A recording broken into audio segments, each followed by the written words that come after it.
नमस्ते दोस्तों, स्वागत है आप सभी का आपके अपने YouTube channel A to polytechnic पर। दोस्तों, इस वीडियो में आपको बताने वाला हूं कि आपको बिहार पॉलिटेक्निक में एडमिशन करवाने के लिए कौन कौन से डॉक्यूमेंट की ज़रूरत पड़ेगी। तो सबसे पहले दोस्तों मैं आपको बताना चाहता हूं कि आपको अगर अलॉटमेंट लेटर जारी होता है, उसमें आपका कॉलेज और ब्रांच दिया जाता है, तब आपको जिस कॉलेज आपको दिया जाता है उस कॉलेज में जाकर के आपको डॉक्यूमेंट का वेरिफिकेशन करवाना होगा एडमिशन के लिए। तो चलिए इस वीडियो में सारा लिस्ट जानते हैं। तो सबसे पहले दोस्तों आपको तो 10th का सर्टिफिकेट चाहिए। कौन कौन से, तो आप देख सकते हैं एडमिट कार्ड चाहिए आपको, और आपको मार्कशीट का भी वेरिफिकेशन करवाना होगा। और ये सारा डॉक्यूमेंट आपको ओरिजिनल के साथ साथ 3 फोटोकॉपी भी प्रत्येक का ले जाना होगा। फिर दोस्तों नंबर आती है प्रोविजनल सर्टिफिकेट का, यानी औपबंधिक प्रमाण पत्र का, जो कि आपको कॉलेज में आप पास आउट होइएगा तो मिल जाती है। फिर दोस्तों आता है कैरेक्टर सर्टिफिकेट का। एक कैरेक्टर सर्टिफिकेट यानी आचरण प्रमाण पत्र हो सकता है कि आपको नहीं दिए जाए, तो आप उसी 10th कॉलेज में जाइए और फिर से कहिए टीचर को जो बना देने के लिए आचरण प्रमाण पत्र, और वो आपको बन जाएंगे। फिर दोस्तों अब बारी आती है 12th का सर्टिफिकेट। अगर आपने 12th का एग्ज़ाम दिया है तो आपको उसका भी डॉक्यूमेंट का वेरिफिकेशन करवाना होगा।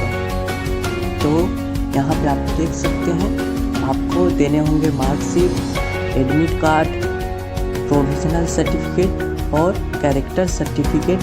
10th की तरह ही आपको 12th में भी ये सारा डॉक्यूमेंट ओरिजिनल के साथ साथ फोटोकॉपी भी लेकर के जानी होगी। ओरिजिनल कॉलेज वाले रखेंगे, फोटोकॉपी का भी 2 छायाप्रति कॉलेज वाले रखेंगे, और आपको फोटोकॉपी अपने पास रखना होगा। जब आप पास आउट हो जाइएगा तो पुनः आपको ओरिजिनल सर्टिफिकेट दे दिए जाएंगे। ऐसा इसलिए किया जाता है ताकि आप कहीं अलग दूसरा कोर्स ना कर सके। डिप्लोमा अगर आप कर रहे हैं तो केवल आपको डिप्लोमा ही करना होगा। तो चलिए दोस्तों अब देखते हैं अगला सर्टिफिकेट, जो कि आपका है डिप्लोमा से रिलेटेड, यानी कि आप पॉलिटेक्निक जो जब से आपने फॉर्म भरा था या फिर जब से आपका रैंक कार्ड आया, वो सारा कुछ। जैसे में आप देख सकते हैं मार्कशीट, यानी कि रैंक कार्ड, जो कि आपका कितना नंबर आया है, यानी आप कितने रैंक लाए हैं, वो सारा कुछ जो मार्कशीट में ही रहता है। और एडमिट कार्ड, यानी कि जब आपने एंट्रेंस का एग्ज़ाम देते वक्त एडमिट कार्ड, प्रवेश पत्र जो लेकर के गए थे वही एडमिट कार्ड, उसमें परीक्षक का हस्ताक्षर होगा तो वो ओरिजिनल कहलाया जाएगा।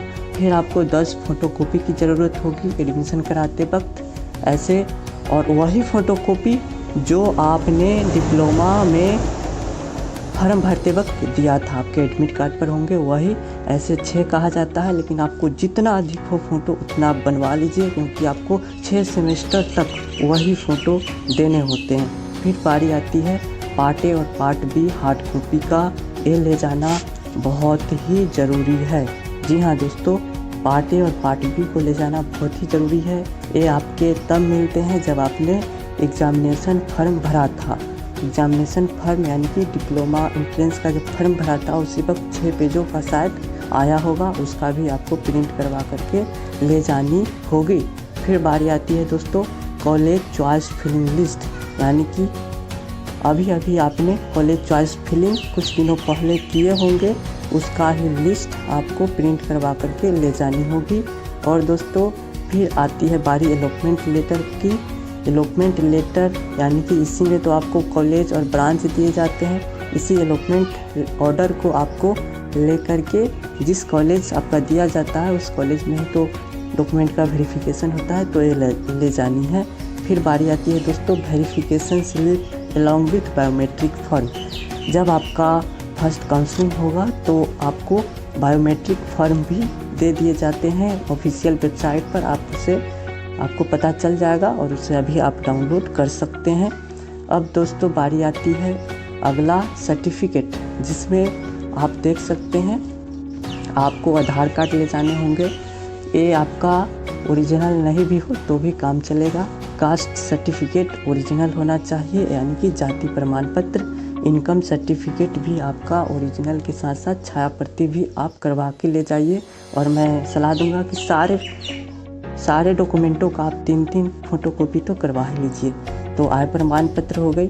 फिर बारी आती है रेसिडेंस सर्टिफिकेट यानी कि निवास प्रमाण पत्र। इसे भी आप बनवा ही ले और ये सारा लेटेस्ट होना चाहिए, 6 मंथ का अंदर। कास्ट सर्टिफिकेट पुराना भी हो तो भी चलेगा। मेडिकल सर्टिफिकेट जो कि आप सरकारी या फिर प्राइवेट अस्पतालों में जा कर के बनवा सकते हैं। सरकारी अस्पताल में बनवाएंगे तो आपको शायद 2 रुपये ही देने होंगे अगर डॉक्टर घूस नहीं लेते हैं तो, और अगर आप प्राइवेट में बनवाएंगे तो आपको 300-400 रुपये देने पड़ेंगे। तो ये सारा डॉक्यूमेंट था जो कि आपको एडमिशन कराते वक्त ज़रूरी पड़ेगा, और इसके अलावा आपका एडमिशन नहीं हो पाएगा। हाँ, ऐसा हो सकता है कि अगर आपके कोई डॉक्यूमेंट नहीं है तो कॉलेज वाले कहेंगे कि इतने दिनों के अंदर आप पुनः वो डॉक्यूमेंट ला करके वेरिफिकेशन करवा लो, तब तक के लिए आपका एडमिशन तो कर देंगे, लेकिन आपको उतने दिनों के अंदर डॉक्यूमेंट का वेरिफिकेशन करवाना होगा। तो होप आपको यह वीडियो अच्छी लगी होगी। Thank you.